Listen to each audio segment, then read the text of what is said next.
started my addiction at age 12 and continued it for the next 35 plus years.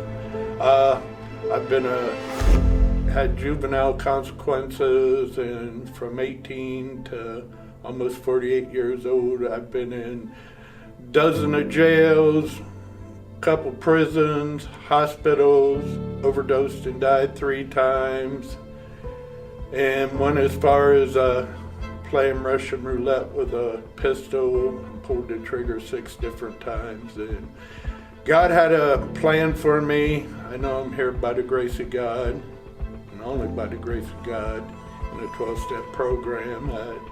I'm still alive, walking. I trust in God, help others, and keep my house in order, you know. Life's good today. I'm sober a little over 12 and a half years.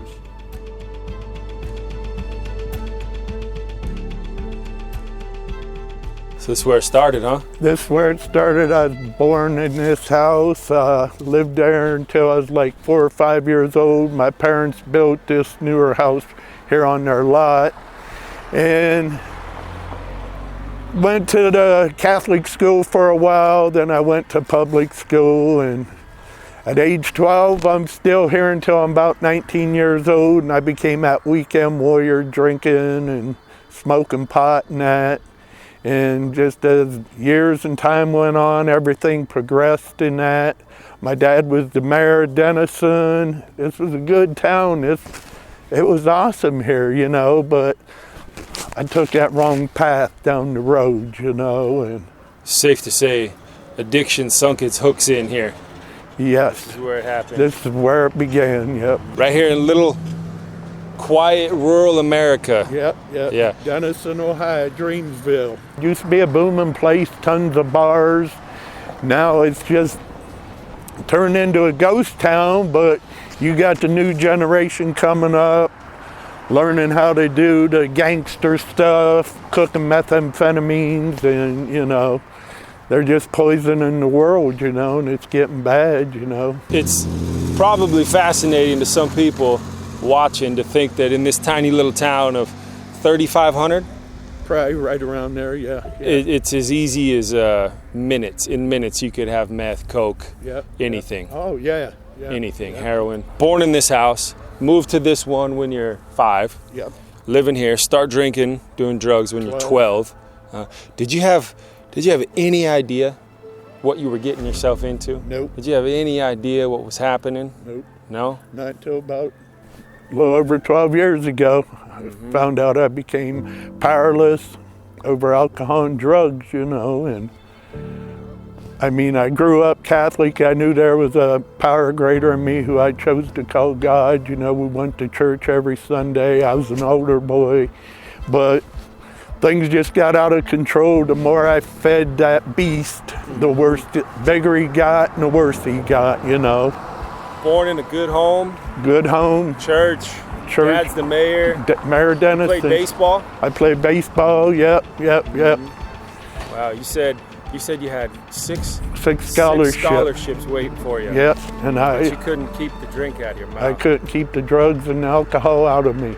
Yeah. It controlled my life. In order for me to talk to somebody, I had to either do drugs or drink, you know. In order to get dressed, it became addiction took over, you know. That beast had me by the throat. It wanted to kill me and move to somebody else and kill them, you know. Did the trouble kick in as soon as you started drinking? Did you start getting in trouble, arrested, fights, stuff like that? Yeah. At age 16 and 17, I had 3 open container and 3 possession charges right out of the gate. Then from 18 until I went to treatment, 2 months before I turned 48 years old. So when felonies, misdemeanors, probation, prisons, overdoses all occurred, you know. You're bringing back a lot of memories, sitting here talking about it? Yeah. Yeah? But I know they're looking down on me. Yeah, man. I'm grateful and blessed, though. Arrested at my dad's funeral, but when my mom passed away, there was over 150 people that came. They had no idea who my mom was, you know. people from Ohio, Pennsylvania. Just came to see how I was doing, you know.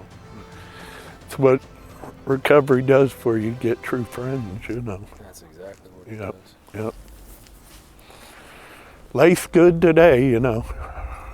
And this This is where it all where it began. ended. I moved in here got out of prison July of '92. Within a month out of prison, I paid cash for this house, paid cash for a brand new car, did my probation. Then once I was off probation, the insanity started, you know. This is where it How all long were you began. living here for? I lived here from '92, and I so displaced when I got out of treatment, end of September of '07, to my sponsor bought this house. Roughly 15 years. Yeah. So 15 years of chaos here. Yep. If them walls could talk, it'd tell you a whole lot of stuff, you know. That's why I overdosed and died 3 times in that house. Wow. But you're still alive. I'm still alive, God's grace, only by the grace of God. Let me ask you this, as we're standing here in front of the house that it's safe to say you should not have lived through living in. No, No. I should have been dead. What is it you would say to someone that's maybe living in a house like this right now, thinking that they're living large? What is it you'd say to them in that place? You can get help. We do recover. You just got to find a power greater in yourself. I choose to call that power God, you know, Jesus Christ, the Holy Spirit, you know. They will save you. You just got to reach out and surrender, you know. I mean, I got sick and tired of being sick and tired.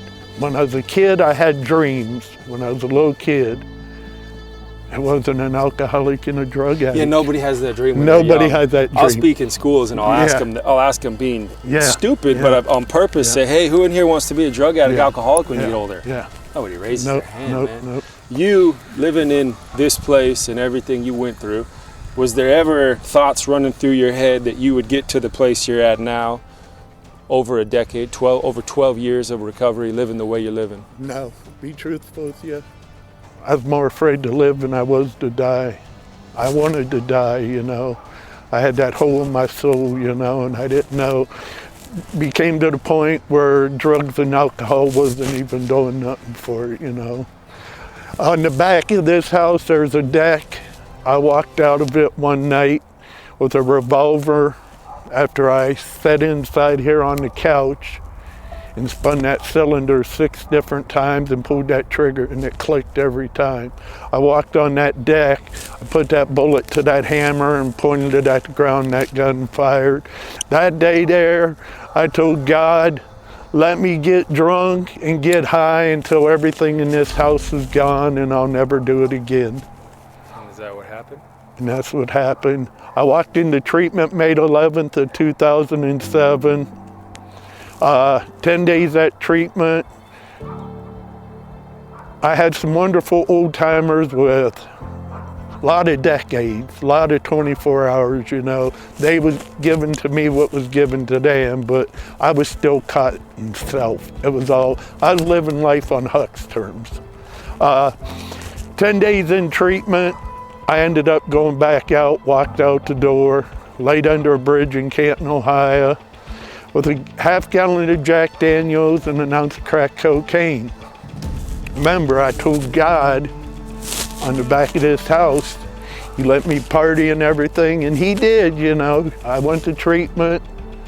I'll never forget May 21st, May 22nd, as long as I lived, laying under that bridge. I'd like to tell you, I got drunk as heck. I got high as heck. It didn't happen, you know. From the first, Drank a handle and smoked an ounce of crack and it didn't get you high. didn't get me high, didn't get me drunk, you know. It's only by the grace of God that I'm even standing here with Eric and Tyler doing this, you know, standing in front of my old house, you know.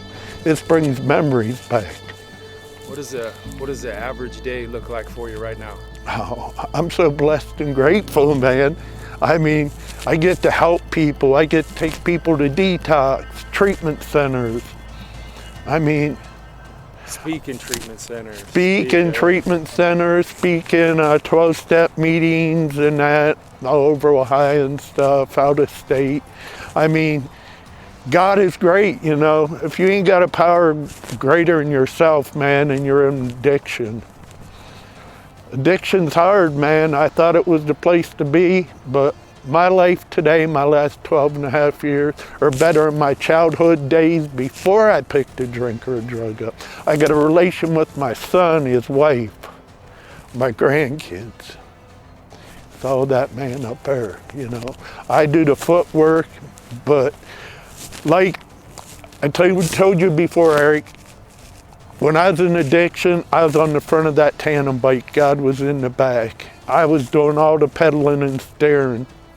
It didn't happen right in sobriety, but I'd say about 10 months in sobriety, that's when, you know, God tapped me on the shoulder and finally said, hey, let's switch seats. So I put God in the front of that bike. He does the steering, I'm in the back. Some days he'll turn around and say, Huck, keep pedaling. Because, you know, I'll kick my feet out, you know. But, you know, God gave me more gifts, more blessings, you know. Grace. Yeah, by the grace of God, man. I mean, I love life today.